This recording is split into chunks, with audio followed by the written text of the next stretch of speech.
Jodl, the representative of the German High Command, and of Grand Admiral Dönitz, the designated head of the German state, signed the act of unconditional surrender.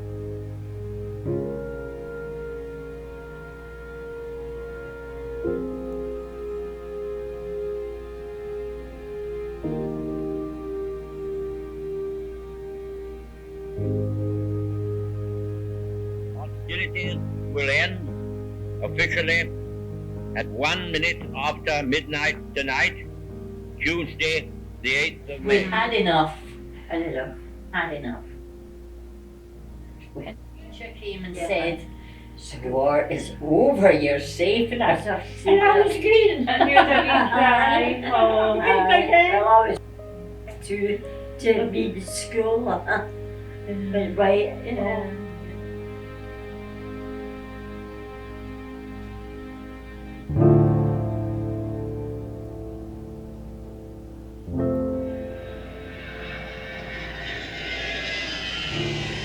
It was a Sunday morning, and I was sitting at the breakfast table, and it was Mr. Chamberlain that was the Prime Minister, and he announced that we were at war.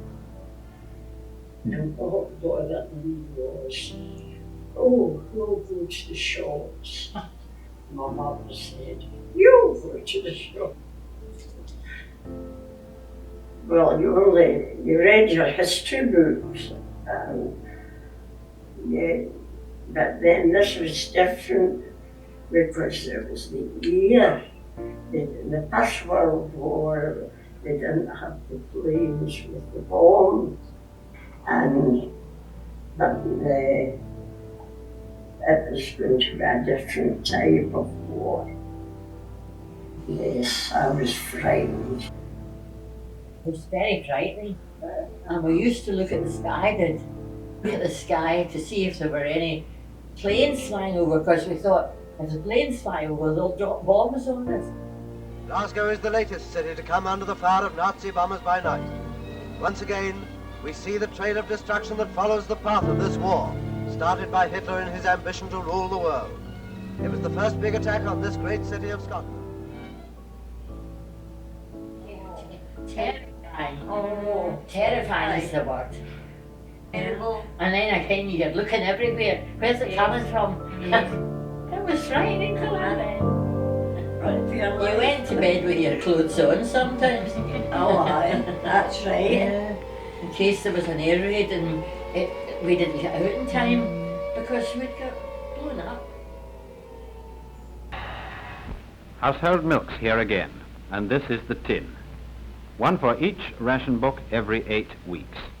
You'll need an opener for the new tin, and cut the lid. We had very little food, and what we had was not really as good as it had been. We suffered poverty, and we knew how to share one with another. We got your rations, and we never took sugar because my dad was diabetic. So we would exchange a sugar ration with people next door. They would give us their butter ration. You learned to share what you had, just make the most of what the bits and pieces that you had.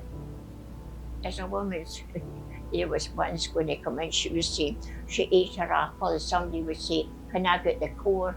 So you ate the apple and then you gave the core of the apple to somebody else to finish it off.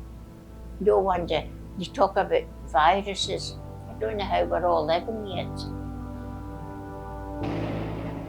I remember seeing a bomb dropping. I don't know where it dropped. And there was a big, and but I didn't want to get up and go away to look in case I get lost. So I just sat and waited in case another one came along, and we'd have another look and another, because it was so interesting.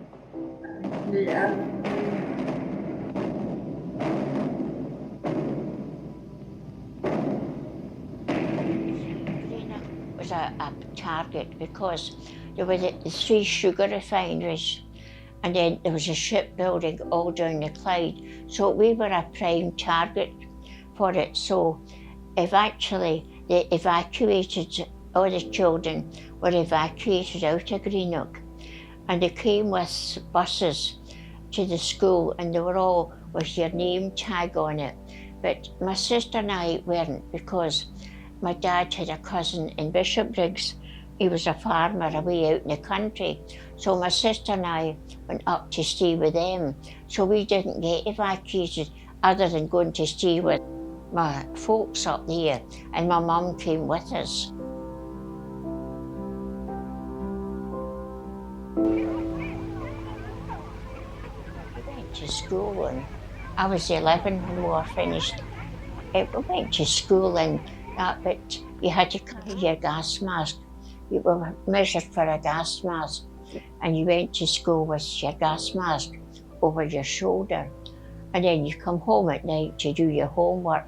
And as soon as you got into bed, the siren went off, away down to the shelter in the back green, to shelter there. And the shelters weren't big enough. Well, you didn't know what was going on.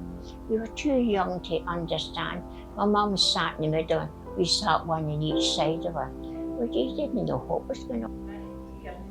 I always remember we were studying for what we called the qualifying. It's 11 plus now. And we were supposed to be studying for this qualifying exam, but there was evacuees coming in from Glasgow and to be safe in the country, and people were taking children in, and instead of studying we were handing out blankets, and then people that didn't have beds for the children they were getting allocated to them. And the children are sad, wee ones. When you think back, it was really a terrible time for children, getting separated from their parents. Village, people dreaded in these days the post office had the boys, telegraph boys, and when someone was killed in the war, you watched the boys going to someone's door with a telegram to be told that their husband had been killed in Italy and various places. It was a sad time. But people suffered for them. Train loads would come back to Greenock with soldiers, and they had no family left. Their family had been wiped out in a blitz. No home to come to, just an empty shell. It was a sad business. The war was over and everybody was desperate for the war to be over. I mean, it sounds a wonderful interest, but it was terrifying. Well, I think we were all terrified.